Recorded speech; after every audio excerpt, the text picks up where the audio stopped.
গরিবপুরের হাট হপ্তায় দুদিনই আসি।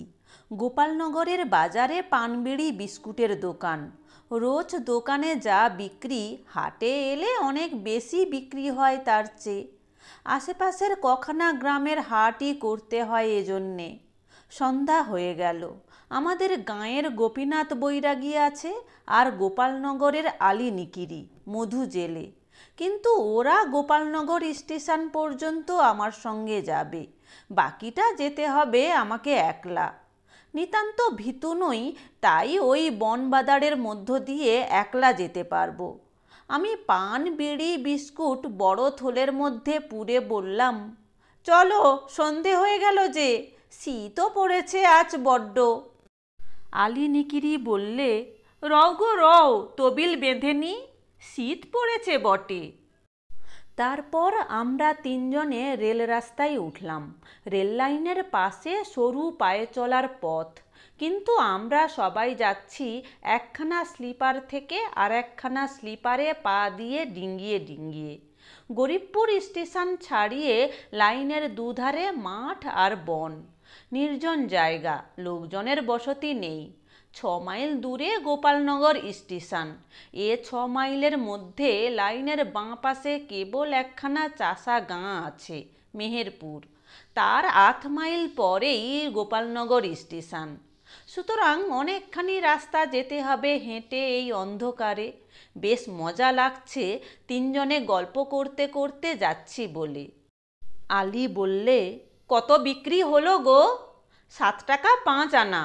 পানবিড়ি বিস্কুটও আছে। আছে 2-1খানা, বড্ড খিদে পেল, খেতাম। না আলিদা, গুঁড়ো গাঁড়া পড়ে আছে টিনি, সে আর তোমারে দেব না। গোপীনাথ বৈরাগী ঘুনসি চিরুনি কাঠের মালা বিক্রি করে। সে বললে, হাট আর সে জুতের নেই বামুন্দা। এই গরিবপুরের হাটে আগে আগে 5 টাকার কম হাট থেকে ফিরতাম না। সেই জায়গায় দাঁড়িয়েছে 2-3, আজ 9 শিকে। এতে মুনাফা কি পাই আর পেট চালাই কি দিয়ে?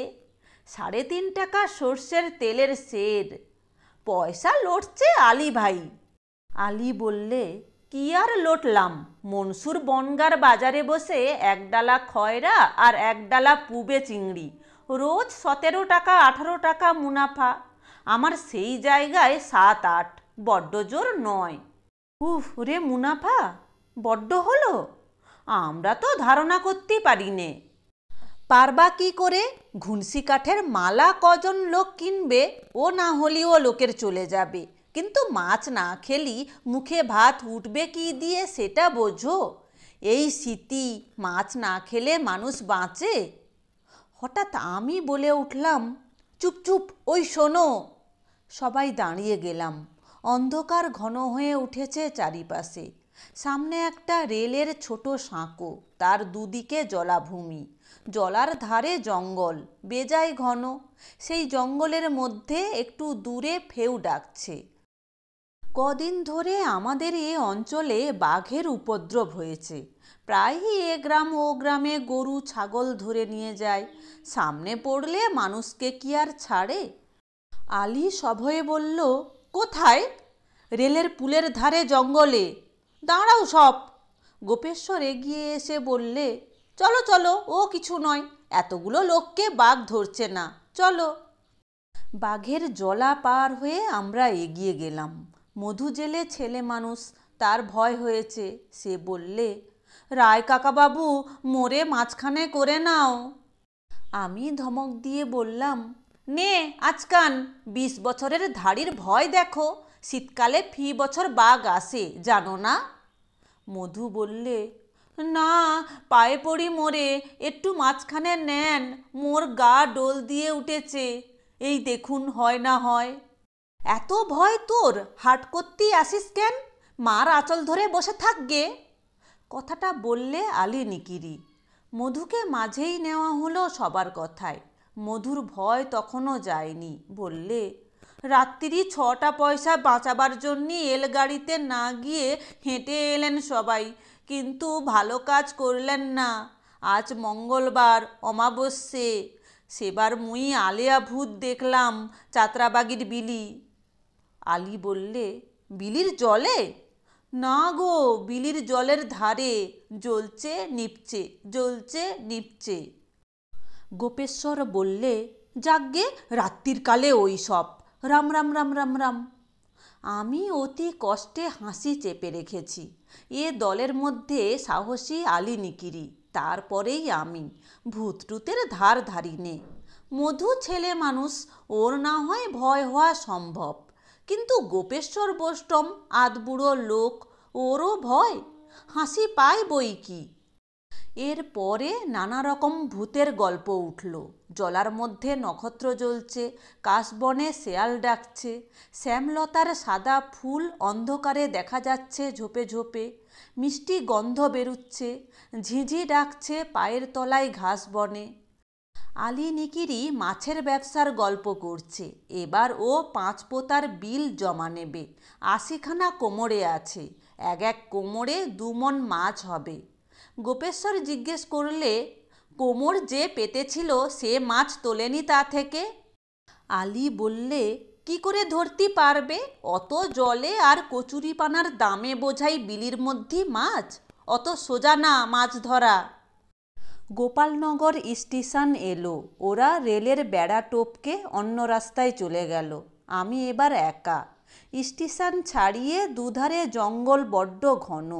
আমার ভয় ডর নেই, অত ঘন জঙ্গলের মধ্যে দিয়ে একাই যাচ্ছি, নানা রকম অপদেবতার গল্প শুনেও। রায়পুরের রাস্তাটা যেখানে রেল লাইনের পাশ দিয়ে বেরিয়ে গেল, সেখানটাতে জঙ্গল বড্ড ঘন। হঠাৎ আমি থমকে দাঁড়িয়ে গেলাম। ওটা কি জঙ্গলের মধ্যে সাদা মতো নড়ছে? একটা কুম্ভরও কানে গেল। সর্বনাশ, এখন উপায়? আমার গলা কাঠ হয়ে গেল, হাত পা যেন জমে হিম বরফ হয়ে গিয়েছে। কানে গেল কে যেন ক্ষীণ দুর্বল স্বরে কি বলছে। আমার শরীর দিয়ে যেন ঘাম বেরিয়ে গেল। এ তো মানুষের গলা। ভূতে শুনেছি নাকি সুরে কথা কয়। ঝোপের দিকে এগিয়ে গিয়ে ভালো করে চেয়ে দেখি একটা কালো মতো বুড়ো লোক ময়লা ন্যাকড়া চোকড়া জড়িয়ে বসে আছে একটা কুঁচ ঝোপের নিচে। ভয়ের সুরে লোকটা চিঁচি করে বললে, মরে খেতে দাও, না খেয়ে মরে গেলাম। এখানে কি করে এলে? বাড়ি কোথায়? মোরে গাড়ি থেকে নামিয়ে দিয়ে এলো গোপালনগর স্টেশনে। হাঁটতে হাঁটতে এইটুকু এলাম, না খেয়ে মলাম, একটু জল দাও, বাঁচব না, মোরে বাঁচাও, তুমি মোর ধম্মের বাপ। গাড়ি থেকে নামিয়ে দিলে কেন? টিকিট করনি? গায়ে মায়ের দয়া হয়েছে, হাঁটতে পারি নে, সারা অঙ্গে ব্যথা, মোরে বাঁচাও। অন্ধকারে ভালো দেখতে পাইনে, তাই তো ওর সারা গায়ে বসন্ত বেরিয়েছে, নড়বার চড়বার ক্ষমতা নেই। আর এই শীতে, এই নির্জন রেল রাস্তার ঝোপের মধ্যে আমার সারা গা শিউরে উঠল। কিন্তু কি উপায় করি? আমি একা। বিস্কুট খাবা? আমার থলেতে বিস্কুট আছে। তখন আলী নিকিরিকে মিথ্যে কথা বলেছি। রোজ রোজ বিনি পয়সায় পরকে বিস্কুট খাওয়াতে গেলে চলে না। ও কি কখনো বিনি পয়সায় মাছ খাওয়ায় আমাকে? থলেতে খানকুড়ি বিস্কুট ছিল। থলে ঝেড়ে ওর ন্যাকড়াতে ফেলে দিলাম দূর থেকে। একটা বিড়ি ও একটা দেশলাইয়ের খোলে দুটি মাত্র কাঠি পুড়ে ওর ন্যাকড়াতে ছুঁড়ে দিয়ে বললাম, বিড়ি খাও। বিড়ি ধরাবার সময় দেশলাইয়ের কাঠি ও অতি কষ্টে জ্বালালে। ওর হাত কাঁপছে। দেশলাইয়ের কাঠির আগুনে দেখলাম ওর মুখখানা কি বীভৎস দেখাচ্ছে বসন্তের ঘায়ে। বলতে নেই, মা শীতলা রক্ষে করুন। একটু জল দাও মোরে, জল তেষ্টায় মোলাম। মুশকিল, জল পাই কোথায়? জলের পাত্রই বা কোথায় এখানে? রায়পুর গ্রাম এখান থেকে 8 ক্রোশ দূর, সেখান থেকে জল আনতে হবে। যদি না আনি ও তেষ্টায় মরে যাবে। চলে গেলাম সেই অন্ধকারের মধ্যে রায়পুর। কুমোর বাড়ি থেকে একটা কলসি কিনে পাঁচু তরফদারের টিউবকল থেকে জল পুরে আবার নিয়ে আসি রেল রাস্তার ধারে। ওর কাছে কলসি এনে দেখি সে ক্ষীণ সুরে কাতরাচ্ছে। জল খাবার জন্যে কিছু আনা হয়নি, ভুল হয়ে গিয়েছে। কলসিটা ওর পাশে বসিয়ে বললাম, কলসির কানায় হাত দিয়ে জল খাও। থলে থেকে আরও গোটা কতক বিড়ি বার করে একটা দেশলাই সমেত কলসির পাশে রেখে আমি যখন যেতে উদ্যত হয়েছি, লোকটা বললে, যাচ্ছ নাকি? হ্যাঁ। কনে যাবা? বাড়ি যাব, আর কোথায় যাব? মুই দুমুঠো ভাত খাবো। আমি রাগ করে বললাম, কোথায় পাবো ভাত? রাত 9টার গাড়ি চলে গিয়েছে। বাঘের ভয়, আমি বাড়ি যাব কি করে? এখনো 1 কোষ পথ, আমি চললাম।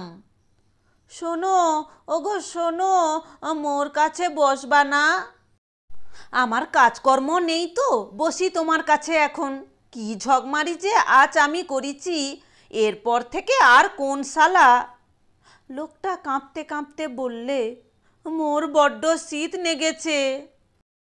বিবেচনা করে দেখলাম তা লাগতে পারে।